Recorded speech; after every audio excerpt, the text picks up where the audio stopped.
What's up? What up? What up? What up? What up? What up? Welcome. Excuse me for just a second. I need to hear what I sound like. You might be hearing an echo, and I'll tell you why, but let me check. Let me switch my audio to stream so I can hear what I actually sound like. Give me a second. What up? What up? What up? Yeah. A little bit of an echo. You guys hear that, right? Well, let me explain to you the reason why. I do apologize for the echo, and I will continue to apologize throughout this show. Just so if there's any newcomers, you can understand that this won't be the norm. But the reason why you're hearing that is, yes, you see this background? Yes, I am back, baby. I am back in my normal environment in the still basement. For you guys who've been rocking with me, you know that the still basement just got upgraded. Yes, you know, my basement was not finished. For any of you guys who have ever owned a home, you know what I'm talking about when I say an unfinished room. We've finished it. Now you guys know down here in the man cave, there is the washer and dryer. That is closed. There's the utility closet. That is closed. We built a storage closet. That got built. The ceiling is now fully closed in, and the room is painted. It is lovely. God, my father-in-law Leonard was just over here to take a look at it. However, there's not a whole lot in this room right now, so you're hearing the echo. I don't have my sound panels up, and the only furniture that's in here currently is the desk, the computer, the two monitors, the camera, the microphone. So that's why you guys are hearing that echo, but bear with me tonight, man. Hopefully by the next time, maybe Tuesday, definitely not tomorrow night, but we'll see what we can do to try to absorb some of this sound. So like I said, I'm gonna try to get the sound panels up tomorrow, and hopefully by tomorrow's show, or at least by Tuesday's show, you won't hear this, hello. But what's up, everybody, man? You know, this is gonna be a great show. Y'all know I'm in and out with the pregame, but I am definitely happy to be here, man. We are on the eve of the first game of the season, the first game of the Pittsburgh Steelers, and man, I could not be happier. We're about to see. We're about to see what our team has so far. It's going to be the first game, so I'm not going to go too overly crazy, but I'm just glad that football is back, man. But let's get to it, man. Let's say hello to the early commenters. Rajan, the real Missy. Hello, Miss Lady. How you doing this evening? Hope you're well. Hello, Miss Lanisha. How you doing this evening? Hope you are well. Devil is in the building. Ali Howard is in the building. Sun Moon. Who else we got up in here? My good brother Kenyon in the building. Y'all see what he's doing. He's scouting. A couple good games. Me and him both were part of watching earlier today. How you guys like that Texas A&M game, if you guys saw that? I'm loving these defensive games that I'm seeing, man, and A&M pulling it out in the end. That was a very, very close game all the way down to about 3 minutes left, so that was a good one. Let's see. What else? Who else? My good brother Ron is here. Hello, sir. Who else is in here tonight? Relfax is in the building. Dietrich Bundick is in the building. And I guess we'll stop, drop, shut them down, open up shop right there. We'll stop right there. All right. The way I'm going to do these pregame shows, like I said, they will be quick. And let me get the topics. It's basically just going to be me talking about the injury report, number one. I will talk about, just keys to victory and things that might concern me. And then I will give my predictions, okay? I will give my predictions as far as who's going to win. But of course, the first thing we got to talk about, y'all already know. Let's get this out the way. TJ Watt. Hold on, guys. Let me make sure all of my stuff is working. Hold on. Because we got to throw TJ Watt a super duper round of applause. Wow. Let's do it. Round of applause to TJ Watt, man.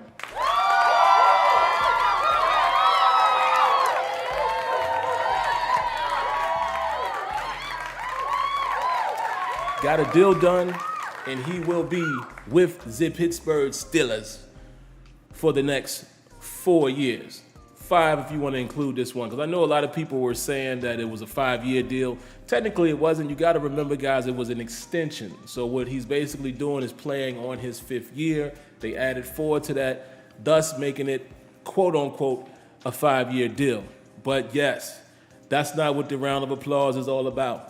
TJ Watt, I am sure TJ Watt wanted to be a Pittsburgh Steeler. We all know that. So a round of applause to him is not even really needed, but it is in a way that he stuck to what he wanted, and he wanted to remain with the Steelers. You got to applaud him for that, right? I mean, of course, we had him. Here's the thing. Before I even dive into it, here's the thing that people got to understand. 'Cause I saw a lot of speculation. Again, y'all know what I call them. You know, the highlight watchers that don't really know the ins and outs. I saw a lot of people saying, man, we can't let TJ leave. We got to sign him before the season. Some of you guys must have not paid attention to the fact that TJ Watt was playing on his 5th-year option, which means the Steelers had him for 2021, right?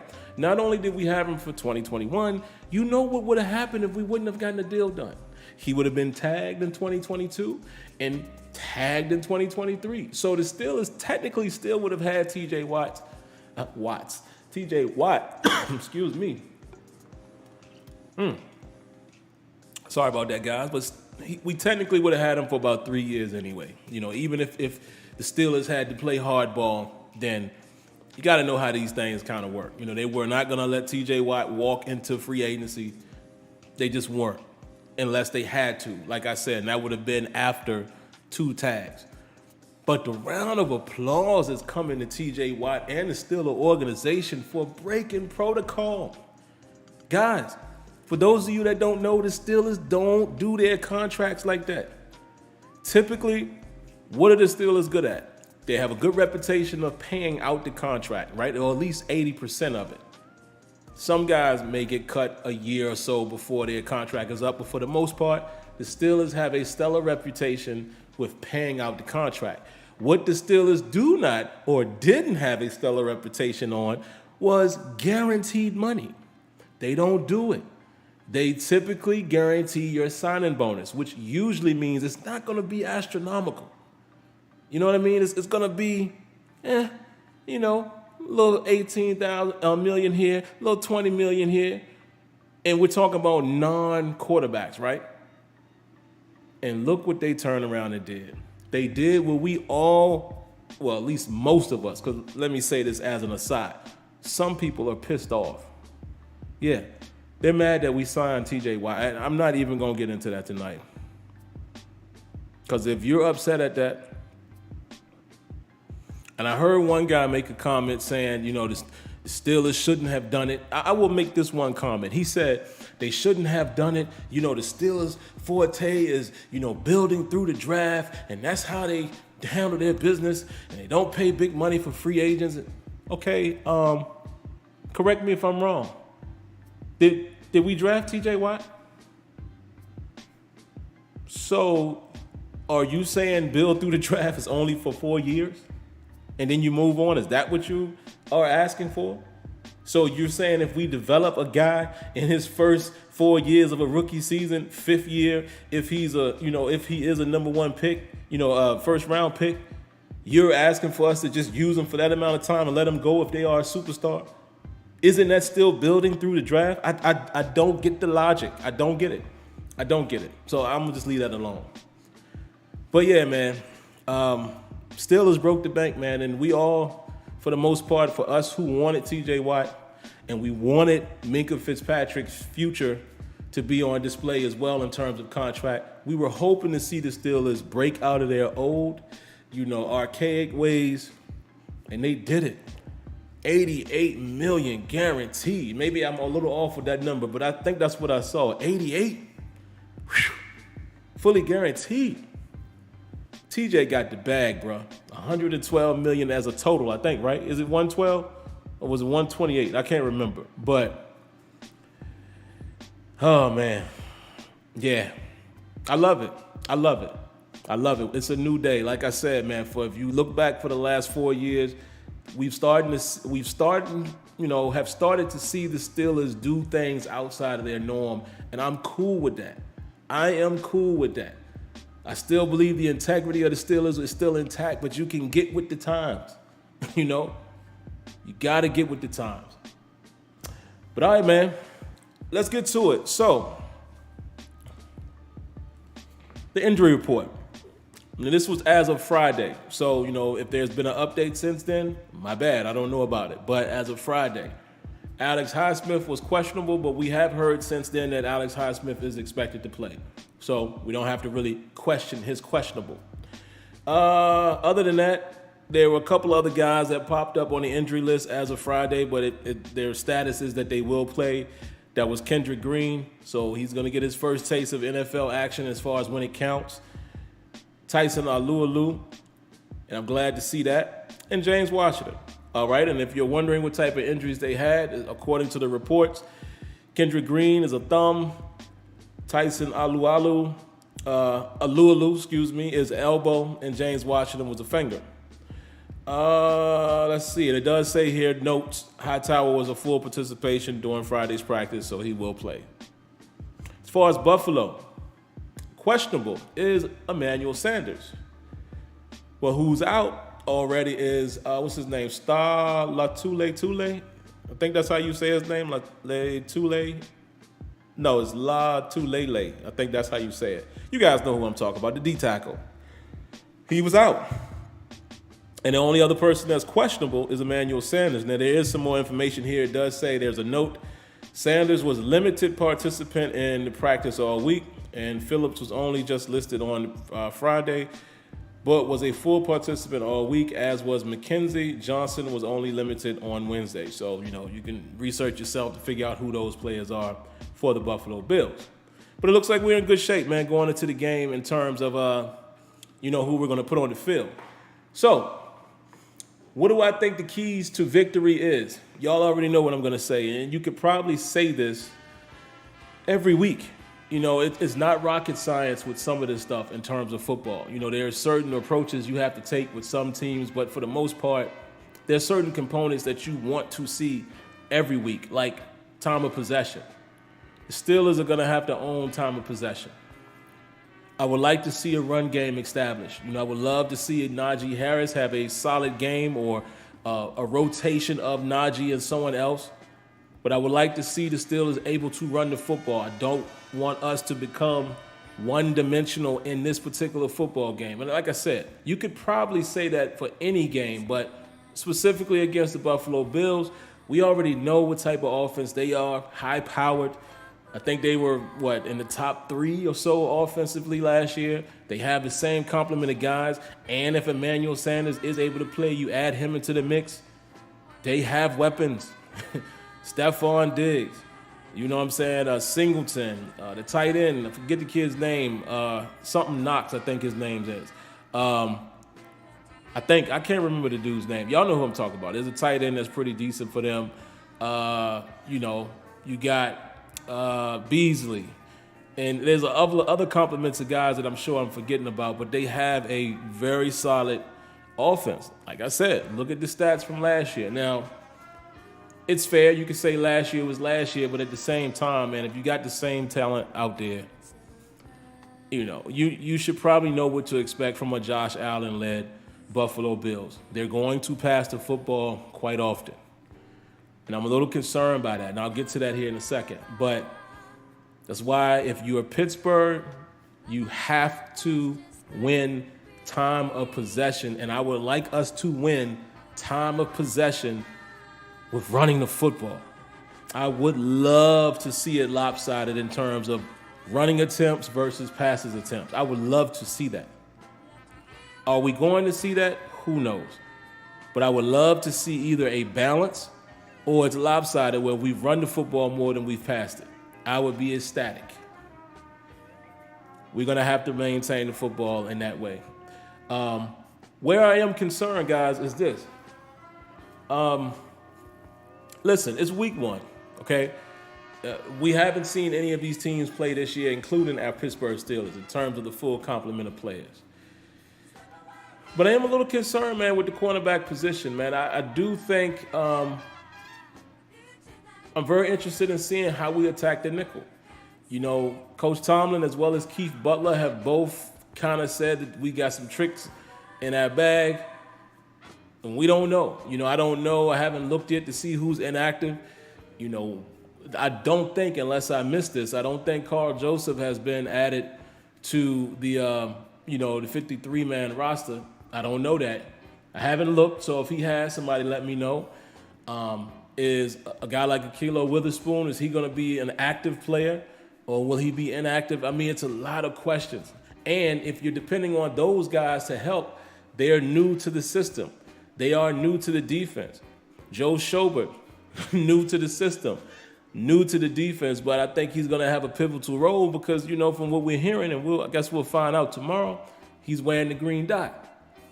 Okay, I think he helps us. Yeah, I definitely think he helps us in situations where there's two backers out there, particularly in nickel, where it's him and Devin Bush. I do like the idea of him possibly covering because, he's shown that he can be decent in coverage. He's highly regarded for that. So I do think we upgraded that position. But still, man, I just don't know, guys. I'm just being honest. I don't know. It's too many unanswered questions in the secondary. And I know some of you guys are just going to say we're going to go out there and beat the brakes off them because you guys are overly optimistic. I'm just being cautiously optimistic. Is it going to be Sutton on the inside, Pierre, and Hayden, and nickel? And if that is your combination, what do we do when they move Diggs around? What do we do? Is Joe Hayden going to follow him? Is Joe Hayden, who we're going to be looking at as our number one cornerback? Can he stick with Stephon Diggs? Do you guys remember when we played them last season? Go back and look, because I did. Stephon Diggs was giving Cam Sutton a little bit of work. He sure was. You guys remember that? He was giving Cam Sutton that business. Now, it was a lot of times when they was lining him up inside, but I'm just saying, same situation could happen. Am I right? So, I'm just keeping it a bean, man. I'm concerned. TJ Watt.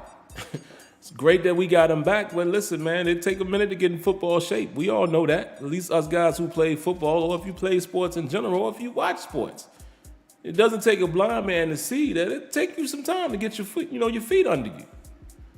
So we're gonna have to rotate, comfortable with a guy like Melvin Ingram, veteran, played in preseason. So maybe it's not gonna be a drop there, but again, you want your best of the best. You want your highest paid defensive player, the highest paid guy in the league to be on the field as much as possible, and he's probably not gonna be able to do that for obvious reasons. So we can't even say that we can depend on the pass rush. It's a lot of unanswered questions, man. And again, we're going to have to be ridiculously sound in the secondary because Josh Allen can extend plays. And I mean, he's one of those extend plays until, the very last second, rolling all the way out, throwing it across the body. I don't know if our secondary will be able to plaster like that. I'm just being real. They got to prove it. These guys have to prove to us that they are a formidable secondary. Let's be real. Another thing that concerns me, man, of course, they already have shown in preseason that they're going to play some empty. Talking about Buffalo. Empty has been a little issue for us as far as what we can defend. So it's a lot of question marks. Hostile environment, man. Listen. This is a Buffalo Bills team that was a Super Bowl contender last year. A 13-3 team. We're not going to play no chumps.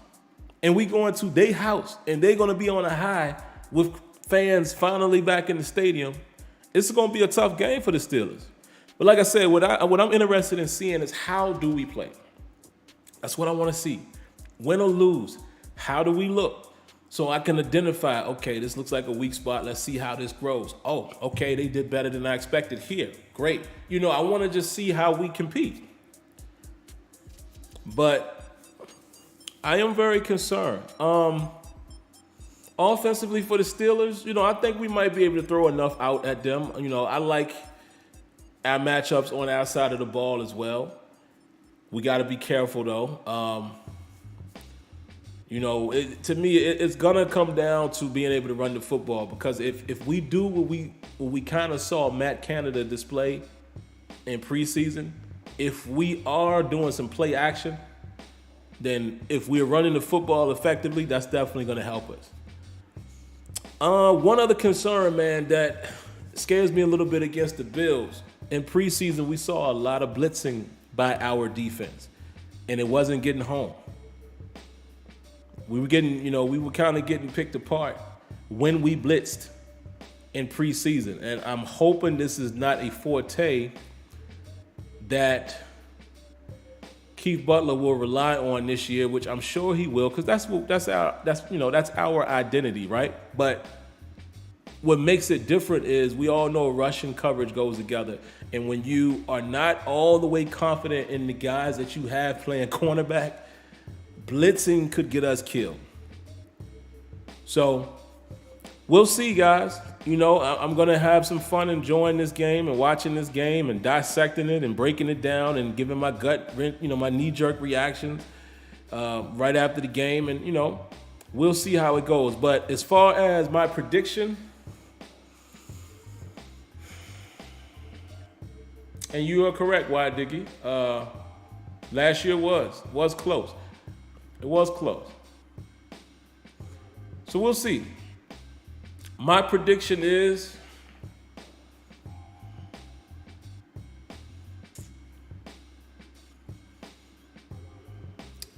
I think we lose this one, guys. I do. And I'm not saying that y'all know most of the time I came in here and I said that a lot last year. And I think I had reason to say that last year, as we saw. Remember, I kept saying that 11-0 was fool's gold. I kept saying that. Did I not say that every week for you guys who've been rocking with me since that long? Turned out to be right, right? But I'm not saying it from a negative standpoint in week one. I'm only saying that because of Buffalo is a very good football team. We have a lot of different pieces that we need to see what it's going to be.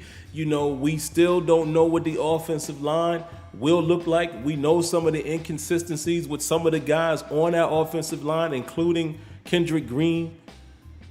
So will we be able to run the football? Will we be able to protect Ben Roethlisberger? A rookie is playing left tackle. You understand what I'm saying? A rookie. So with just going off of the fact that this is a great team that we're facing them in their place.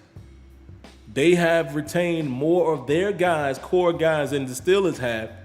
Without seeing any one of these teams play in the real season, I have to lean towards Buffalo in this game, even as a diehard Steelers fan. And I would be more than ecstatic if I'm coming on here tomorrow after the game and we're talking about a win.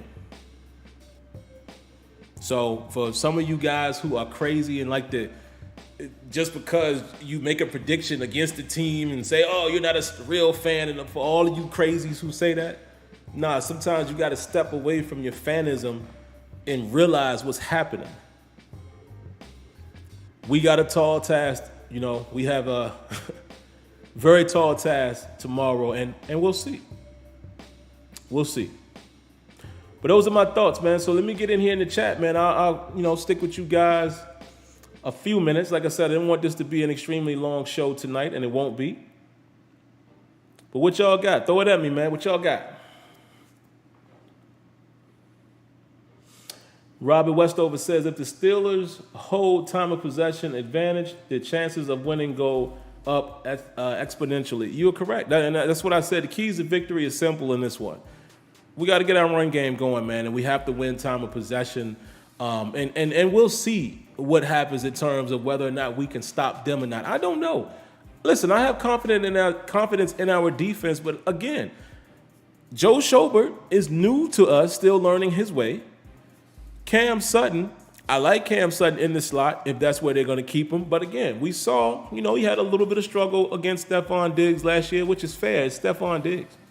It's fair.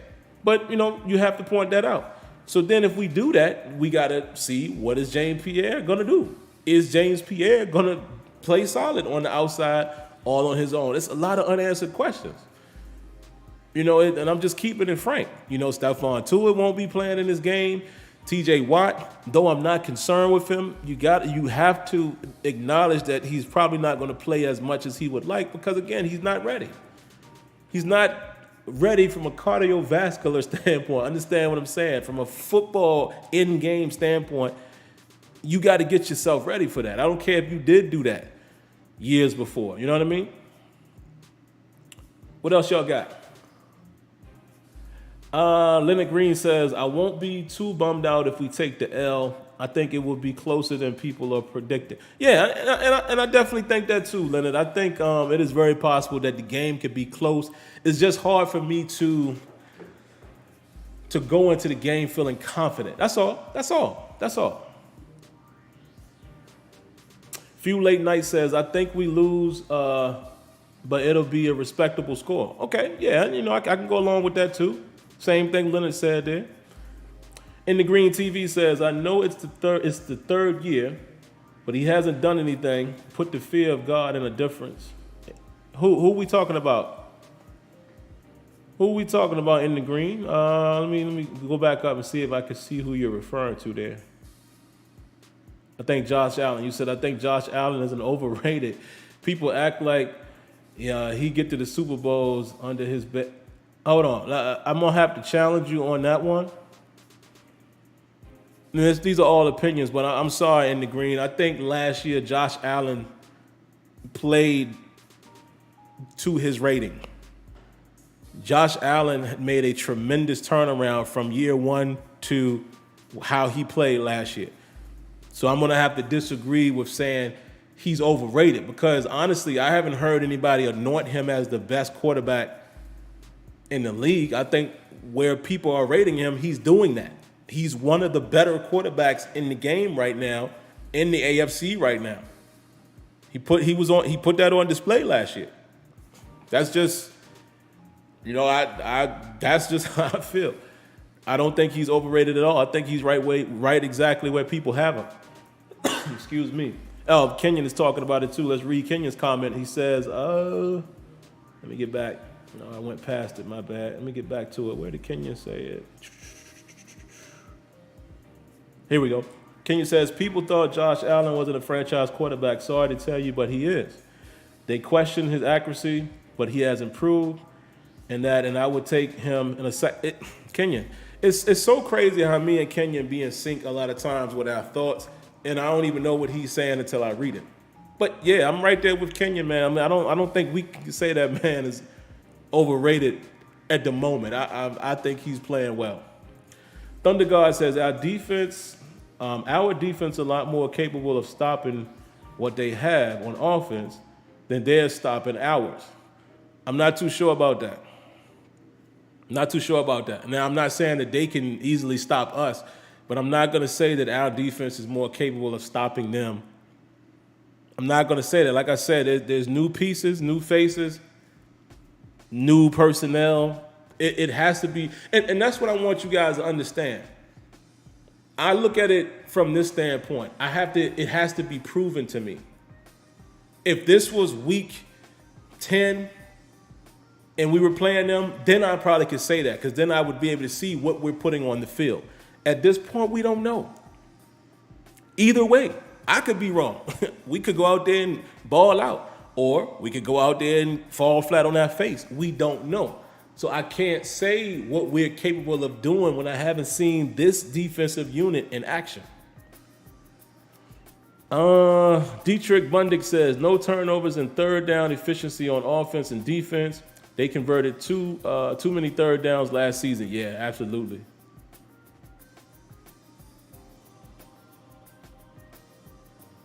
Okay, Thunder God says, fools go, huh? But y'all praising the Browns and Ravens for the same schedule. Y'all really killing me. Well, let me ask you, who's y'all? Who's y'all? Who's y'all? Because I never praised the Ravens or Browns. In fact, I said last year that we all were playing the same schedule. And again, go back and watch the pregame shows, Post-game shows, Terrible Towel Tuesday from last year. I was saying on a weekly basis, I don't believe this 11-0. So that's been my sentiment the whole time. I kept saying it. We were winning games so close, squeaking out games, and I was like, dog. And actually, do y'all remember? Didn't I say we were going to lose to Washington? Okay. Let's see.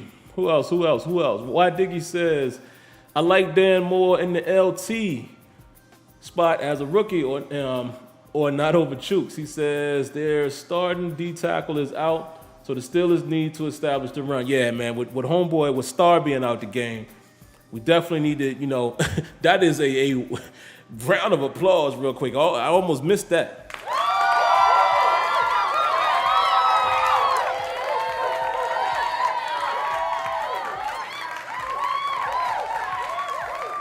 Round of applause for Kendrick Green's job just got easier with Star being out of the game. So Kendrick, hopefully you can, hopefully you can take advantage of that. All right, I'm gonna read a few more and then I'm out of here, man. JR Minor says our O-line worries me. Yeah, this is what I'm saying, man. See, JR, I think too many people, man, too many fans get caught up in last year. You can't do that. And I'm not even doing that when I used last year for the Bills. I'm not using what they did. I'm basically saying, look, this the same unit returning. So you can kind of look at, this is probably what they're gonna do. We're probably gonna see Stephon Diggs move into the slot, like he did last year at times. And what happened in that second half? He was giving Cam Sutton that work. That's all I'm saying. So I'm pretty sure from that standpoint, they're going to do some of the same things again. But we can't use last year for our team and think, nah, I don't think they can stop our offense. Man, no, I think our defense can. No, you can't say that because, again, we coming in this thing with a new offensive line, fam. New. Listen, from left to right. Dan Moore, which I like. Even Coach Tomlin has said, and Steelers 412, I'm going to read your comment in a minute. That's a lengthy one, so I want to get to it. Guys, even Tomlin said that Dan Moore's floor is higher than they expected. Great news for all of us. But he's still a rookie. You got him. You got that dog and Kevin Dotson, so the left side seems a little better. You got Kendrick Green in the middle, which, again, rookie. We saw how power can get the best of him at times, right? In preseason, but we know that. But he's a dog. I like the way he plays. His situation improved with Star being out the game. We'll see. Then you got Trey Turner, which Trey Turner is going to show up. And then you got Chooks. Like, I'm just saying, man, you can't go in there expecting that offense to do what you expect them to do because this ain't even the same O-line. And the same goes with the defense. There's pieces shuffled around as far as cornerback and who plays the nickel and what do we do in dime. There's no Mike Hilton.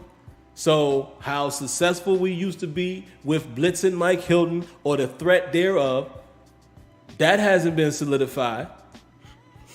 The only two guys we saw do it in preseason are both hurt.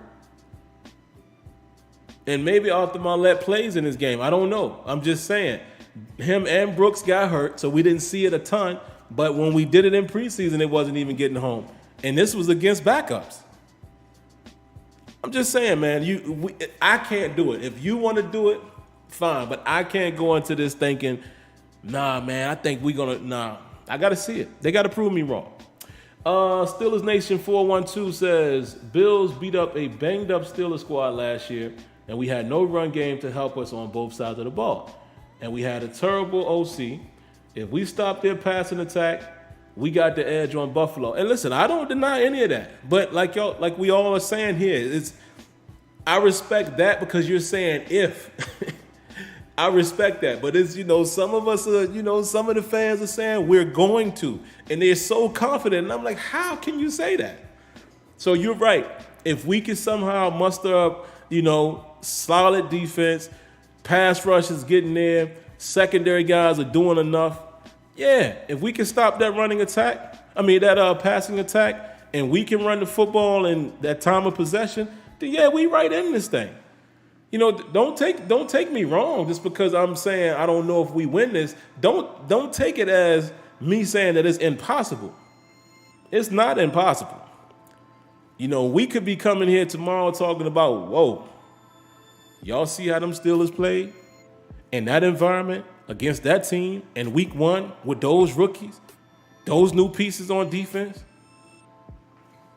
And if that's what happens, it's a different conversation, but then I still would be cautious. I would still do my normal, let me wait till about week 6 or 7, then I can tell you what I really think our team is. That's just how I do it. Ozzy Tanks, and I'm going to read maybe one more after that and then I'm done. But Ozzy says, Buffalo's linebacker Edmonds, he always comes to play hard against his two brothers. Yeah, he does, man. Edmonds be all over the field. Even though, they have some weaknesses as well. They have some weaknesses. They are a little, susceptible to play action. So we'll see. Marlette is playing. Okay, so the only question I have still is cards. Is I still just want to know what package, what personnel do we roll out when we go in nickel? Yeah, Tuitt is out. Tuitt's not playing. Yeah, Tuitt won't be back for at least, 3 games? Because I think he's on IR.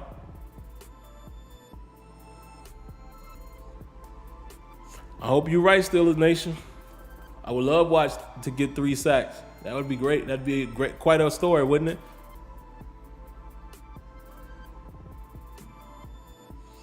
Father-in-law Leonard says, we are ready, Steelers fans. And you know what? I can't wait until me and Leonard watch the game tomorrow because I'm going to tell y'all now. Leonard be panicking watching the game, boy. I can't wait.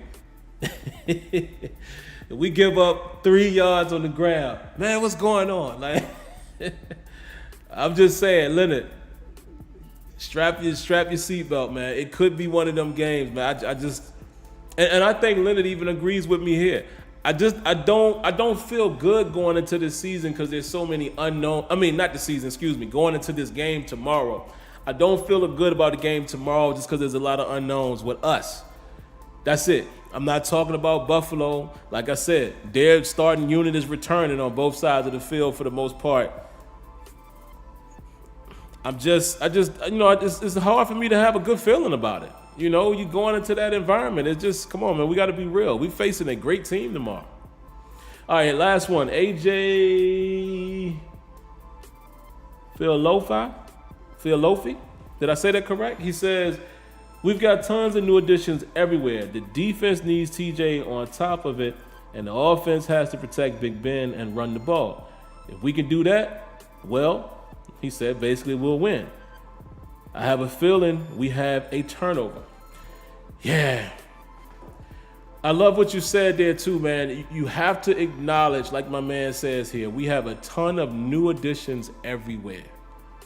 And that is the reason why, guys, you cannot. Again, it's just my opinion. If you want to do it, feel free. But I just feel like this is why you cannot go into this thing with the highest of expectations of a victory. Let's be cool tomorrow, guys. It's week 1. Hey, we have a 17-game season. Let's just go back. Let's just sit back and see what happens tomorrow. If we lose, it's not the end of the world, man, because again, Buffalo's supposed to take care of their business. If it was us opening in Heinz Field, what would we be saying? And you're playing a very good team. That's the thing. It's not like we playing some bums.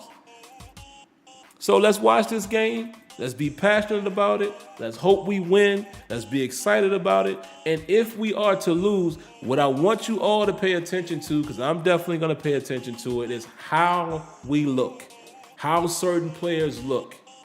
Was Kendrick Green ready to play in terms of, did he handle himself well? Were we able to run the football here and there? Were we able to get some stops on defense? Who was the guy that was getting beat for touchdowns? Who was giving up 10 receptions against him?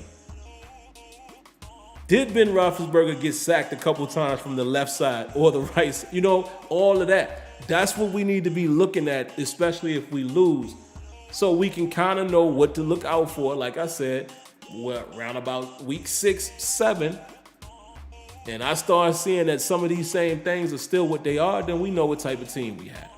All right, so that would be my friendly advice, man. But this was great, man. I didn't even plan to be on here 42 minutes, and I did. So we're going to go ahead and wrap this thing up here.